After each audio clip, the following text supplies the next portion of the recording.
की अयोध्या में और आज की अयोध्या में आप कितना अंतर देख रहे हैं? देखिए, हमने द्वापर और त्रेता की अयोध्या तो देखी नहीं, लेकिन हम कल्पना करते हैं कि शायद ऐसी ही रही होगी जिस अयोध्या को आज उसकी गरिमा, उसकी पौराणिकता, पर्यटन नगरी के रूप में यहाँ पर आदरणीय नरेंद्र मोदी जी ने, आदरणीय योगी जी ने जिन डबल इंजन की सरकार के रूप में इसको विकसित करने का काम किया है। विश्वास करिए कि पहले के समय की अयोध्या जिन्होंने नहीं देखी होगी, हमने तो टेंट में भगवान राम को देखा था, हर किसी ने टेंट में ही राम को देखा था।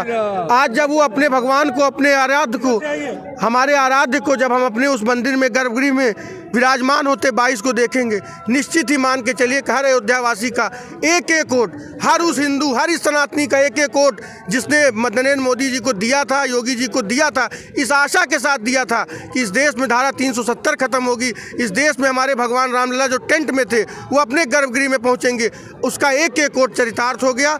29, 34 आप कल्पना ही न करिए, विपक्ष रह ही नहीं जाएगा। आज उसके पास, आज सबको जनेऊ दिखाना पड़ रहा, आज सबको मंदिर जाना पड़ रहा। ये लोग चाहते हैं तीता तीता इनका, मीठा मीठा इनका और तीता तीता इनका। अब वो नहीं हो पाएगा। अब जो होगा, अब जिस देश में जो भी रहेगा उसको सनातन को मानना, सनातन की महिमा को आप ठुकरा नहीं सकते, मान के चलिए।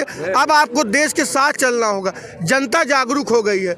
अब कोटेदार के यहाँ जनता जाती नहीं, अब कोटेदार जनता के तक अंगूठा लगा दो, नहीं राशन खारिज नहीं होगा। तो अब क्या जो भारत जोड़ो यात्रा की गई है उसका कोई लाभ मिलेगा राहुल गांधी को कि नहीं? भारत जोड़ो यात्रा में जो यात्रा में थे कौन? जो यात्रा में थे वो तो टुकड़े टुकड़े गैंग थे ना।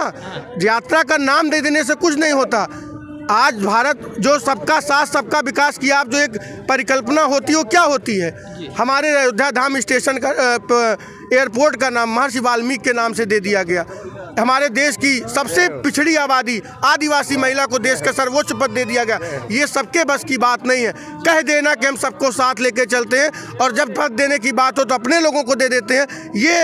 ये करने में और आज के करने में उनका कौन है? उनके परिवार का कौन है? मेरा नाम आदित्य शुक्ला है, मैं बेसिक में टीचर हूँ और हम लोग चाहते हैं इस देश का हर एक व्यक्ति, आप किसी से पूछेंगे अयोध्या में तबीयत नहीं ठीक है। आप ये बताइए, पहले की अयोध्या में और आज की अयोध्या में आपको क्या अंतर देखने को मिल रहा है? बहुत आसमान और धरती का फर्क है। पूरा जैसे कि परमानंद, महानंद से परमानंद में गति कर रहा है अयोध्या जी। जैसे एयरपोर्ट, अभी एयरपोर्ट का भी उद्घाटन हमारे प्रधानमंत्री जी करेंगे और साथ में जो रेलवे स्टेशन था उसका भी नाम परिवर्तन करके अयोध्या धाम कर दिया गया। उसके बारे में क्या कहना चाहेंगे? बहुत बढ़िया, अच्छा किए हैं। जनमत से हुआ है, अति सुंदर हुआ है, जो कि वाल्मीकि रामायण लिखे हैं, हमारे पूर्वजों का स्मृति को बचाए हैं। और इन लोग तो इंडिया नाम दे रहे हैं, इंडिया गठबंधन कर रहे हैं, ये टुकड़ा टुकड़ा वाले हैं और आपस में भेदभाव कह रहा है कि ये सब सिर्फ इसलिए किया जा रहा है, चुनाव की तैयारी की जा रही है। इनको राम जी से और सनातन से कोई मतलब नहीं, बस उसका इस्तेमाल किया जा रहा है कुर्सी पाने। वो तो विरोधी वाले कहेंगे ही कहेंगे। उनका नहीं तो रोटी कैसे सेकेंगे? ये रोटी सेकने का तरीका है उनका। पार्टी वाले भड़का रहे हैं। किसी ने किसी को रोका? उनका प्रश्न था कि मंदिर तो बनाएंगे, वो तारीख नहीं बताएंगे। मंदिर भी बना रहे, तारीख भी सामने खड़ी है, मंदिर बना खड़ा है, अब क्या बाकी है? तो 24 में क्या आप लोग देख रहे हैं? 24 में जय श्री राम, ये जनता क्या कहना चाहिए? 24 में क्या रहेगी? 24 में भाजपा रहेगी, जय श्री राम, राम जी के आशीर्वाद से। जवाब देगी इनके बातों। और कौन रहेगा?